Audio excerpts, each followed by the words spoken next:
Brilliance Audio presents Forged in Ember by Trish McCallan. Performed by Luke Daniels.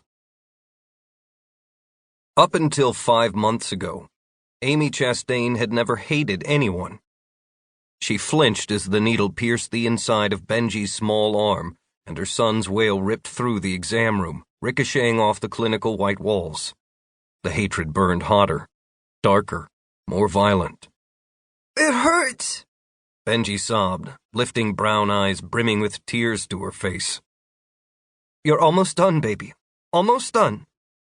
Her heart a raw, aching mess, she brushed the tears from his damp cheek and stroked his sturdy back. The syringe slowly filled with his rich red blood. There had been far too many syringes of blood over the past week, far too many teary-eyed wails, far too many blood tests, X-rays, MRIs, CAT scans, virtually every test known to man. How could anyone, purposely poison a child?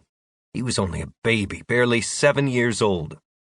The hatred settled deeper, a raw, pressurized force bubbling and brewing and spitting plumes of rage. Sure, there had been people she disliked in the past. A person didn't reach 40 years of life without disliking someone.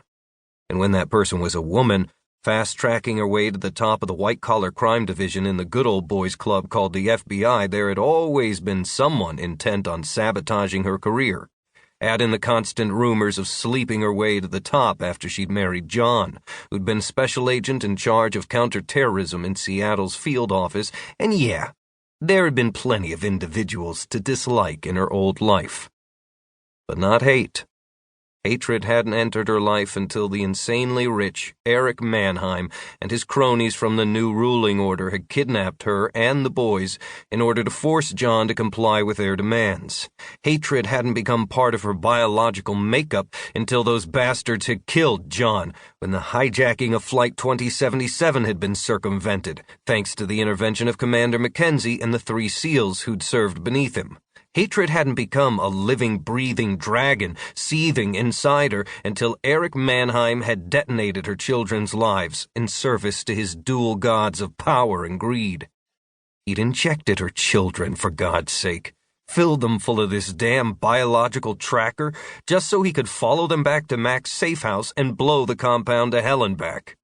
And judging by the grave look on Dr. Zappa's face when the woman had asked to speak with her alone, Mannheim's avarice didn't just threaten the lives and careers of the 4 SEALs who'd rescued her and the boys all those months ago.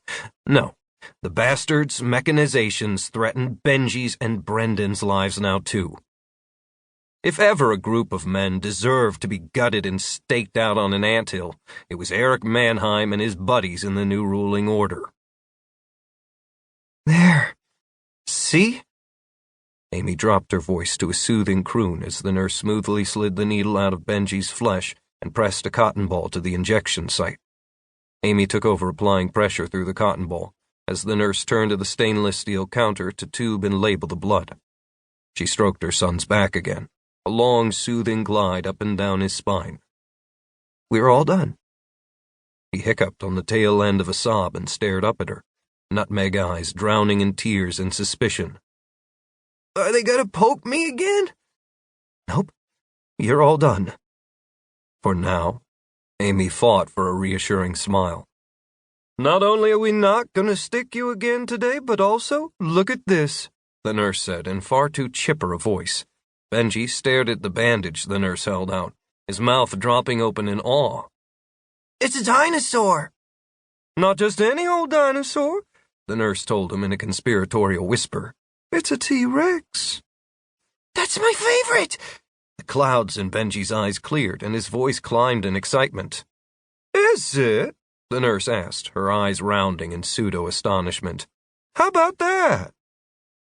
Why in the world would there be children's Band-Aids in Shadow Mountain's clinic? Although the compound wasn't a U.S. military outpost, it was still a military base, packed full of special forces soldiers and other essential personnel. She hadn't seen one civilian or child since arriving the week before. She frowned as Benji's previous appointments rolled through her mind. He'd had at least a dozen blood draws in the past week, and none of them had come with a dinosaur bandage. The clinic must have ordered the kid's bandages specifically for him. She smiled her appreciation at the nurse. The clinic staff had been remarkably kind and helpful, considering that she and the boys had been thrust on them when Wolf, Shadow Mountain's military commander, had hauled them to Alaska and dumped them on the base.